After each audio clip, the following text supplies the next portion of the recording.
Indian diaspora और Pakistani diaspora जो America में है, तो मैंने जो थोड़ी सी रिसर्च की उसमें ये पता चला कि इंडियंस जो हैं वो 4.6 मिलियन हैं, यानी 46 लाख, और पाकिस्तानी जो हैं उनके रिलायबल फिगर नहीं मिलते, लेकिन अंदाजा ये है कि कम से कम 7 लाख वो हैं, उनमें से कुछ इलीगल भी हैं।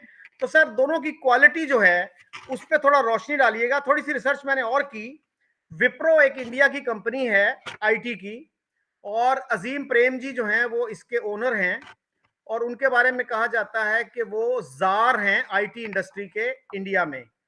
जार का मतलब है बादशाह, यानी ऑफ कोर्स विप्रो जैसी कंपनी जिसके 146 ऑफिसेज हैं अमेरिका में। I found it hard to believe कि एक इंडियन कंपनी के 146 ऑफिसेज हैं अमेरिका में। तो सर पाकिस्तानी कंपनियां कोई हैं, हबीब बैंक था, वो भी वहां से बोरिया बिस्तर गोल कर दिया गया उसका। तो आप क्या कहेंगे इस सूरत हाल के बारे में? देखें, मैं अगर कंपैरिजन करना है बिलखसूस अगर पाकिस्तानी हवाले से हमारी what is our positioning with them, मैं पाकिस्तान से शुरू करना चाहूंगा। तो मेरा ये क्वेश्चन ये है, आपके इस वक्त पाकिस्तान में कितने इंग्लिश चैनल हैं इस वक्त? तो कोई भी नहीं। डॉन था, वो भी बंद हो गया, फिर एक्सप्रेस वाले थे, वो भी बंद हो गया। चंद अखबारें इंग्लिश की छपती हैं सिर्फ एम्बेसीज के लिए। जी जी। तो जब, और दूसरा मैं ये पूछूंगा कि आपसे कि आपका क्वालिटी, मेरी यहाँ पे आज से कुछ तकरीबन लगभग 2 महीने पहले एक एंथ्रोपोलॉजिस्ट थे, भारतीय डिसेंट, उनका भारतीय नजात थे, उनसे मेरी I had a very informative discussion with them. तो मैंने उनसे भी ये सारी डिस्कस की थी कि वाई वी आर बिहाइंड। मैं तो ऑलमोस्ट समझता हूँ कि we are 50 to 100 years behind from India. अब अमेरिका को तो मैं खैर उनसे मैं किस तरह कंपेयर कर सकता हूँ। तो दर हकीकत आप ये देखें कि आपके सियासतदानों को इस वक्त अगर आप कम्युनिकेट करना पड़ता है अपने लोगों के साथ, तो उनको ट्वीट भी उर्दू में करना पड़ता है। आपने ये सवाल मुझसे पूछा है कि ये लोग यहाँ पे हमारे डायस्पोरा की पोजीशनिंग क्या है अमेरिका के अंदर।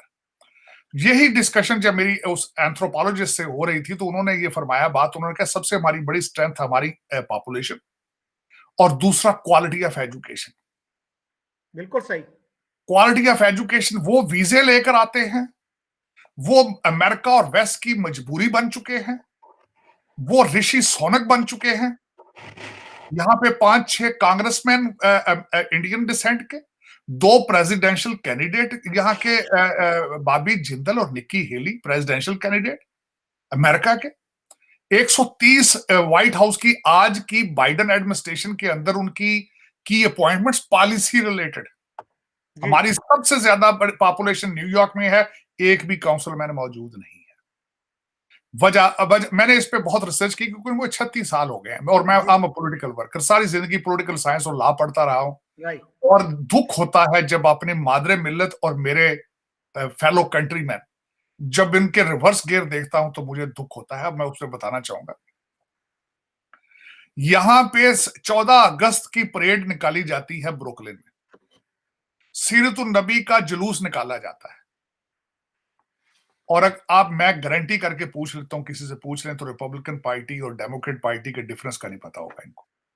इनसे पूछा जाए तुम्हारा कांग्रेसमैन कौन है, नहीं पता होगा। इनको पूछा जाए तुम्हारा डेलीगेट कौन है, नहीं पता होगा। यहां पे बैठकर आप सोच नहीं सकते कि हर शहर के अंदर 2-2 पीटीआई के ग्रुप हैं, 2-2 पीपल्स पार्टी के ग्रुप हैं, 2-2 नून लीग के ग्रुप हैं, और आपस के अंदर लड़ाई झगड़े हो रहे हैं। और अमेरिकन पॉलिटिक्स में कोई इन्वॉल्वमेंट नहीं है, जीरो। मैं बता रहा हूं आपको सर, मेरी तो सारी जिंदगी इसी चीज में गुजरी है। I always used to argue with my father. My father was not in a favor कि I should stay in America. तो वो मुझे कहते थे वापस चलो and practice law. तो I used to tell my father, if the country doesn't have a respect of law, what I'm going to practice there. आज भी आपकी अदालतें जो हैं, according to the world judiciary project, 139 में से 130 नंबर पर है। चले वो तो जुडिशरी। अब मैं जब डायस्पोरा की बात कर रहा हूं, यहां पे ज्यादातर हमारे लोग जो है वो तालीम के लिए या कारोबार, वो गुर्बत को मिटाने आते हैं।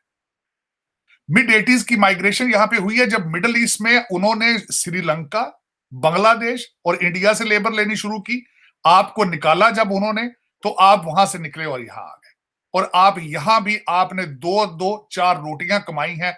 आपने ना तालीम पढ़ाई की है, ना औलाद को सिखाया है कि व्हाट इज नेशनलिज्म, ना औलाद को सिखाया है आपने कि तालीम बहुत जरूरी है। तालीम आपके कपड़ों और खुराक से ज्यादा इंपॉर्टेंट है।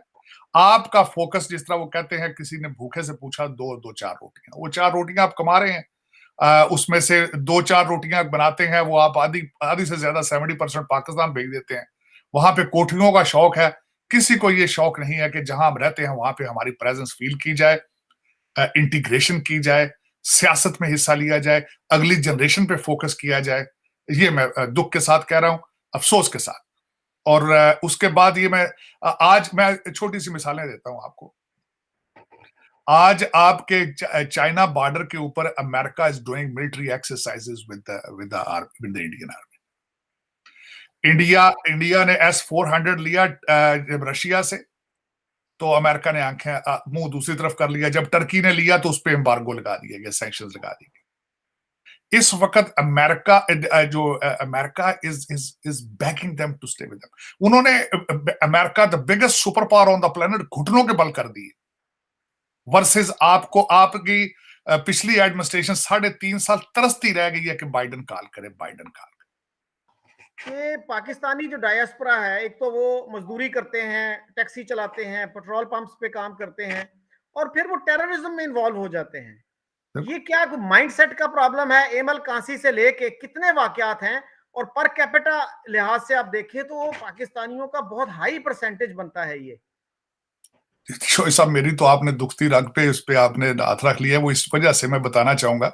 अब देखें कि हमारी मस्जिदों के हालात क्या है यहाँ पे। मैंने ऐसे ऐसे रंग की यहाँ मस्जिदें, ऐसे ऐसे मसलक की मस्जिदें देखी हैं। दुख के साथ कहूंगा कि खुदा का घर होता है, लेकिन उर्दू स्पीकिंग की मस्जिदें अलग हैं और पंजाबियों की मस्जिदें अलग हैं।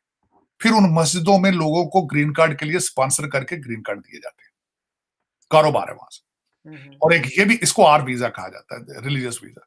बल्कि मैंने ऐसा देखा है कि लोगों ने एक एक कमरे की मस्जिद बना के वहां से लोगों को स्पॉन्सर करके पाकिस्तान से बुलाए जाते हैं लोग, आर वीजे, कारोबार। हमने हमेशा मजहब में से पैसे बनाए, इसमें कोई शक नहीं, क्योंकि हमारे लिए जो इस्लाम है एक फॉरेन रिलीजन है। हमें बाप चला जाता है टैक्सी चलाने, बच्चे को छोड़ जाता है मस्जिद में, और वो मौलवी वहां पे पैसे लाकर स्पॉन्सर करके लाया जाता है पाकिस्तान से, उसके तालीम की बेस पे नहीं आता। वो मौलवी उस बच्चे को क्या पढ़ाएगा?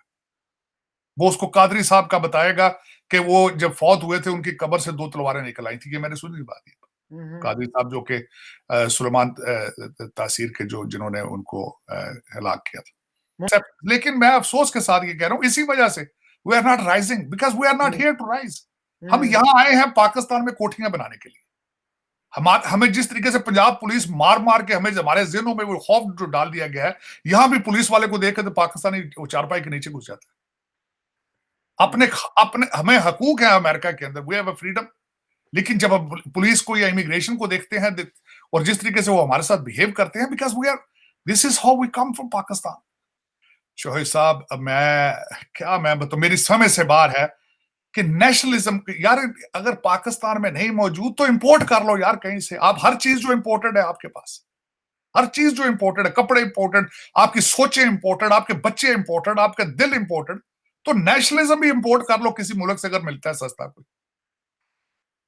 ये जब तक ये मैं बता रहा हूं बात, जब तक आपकी रूलिंग एलीट के नाम ECL में नहीं होंगे, इनकी डुअल सिटीजनशिप के ऊपर पाबंदियां नहीं लगेंगी, आप नहीं बच पाएंगे।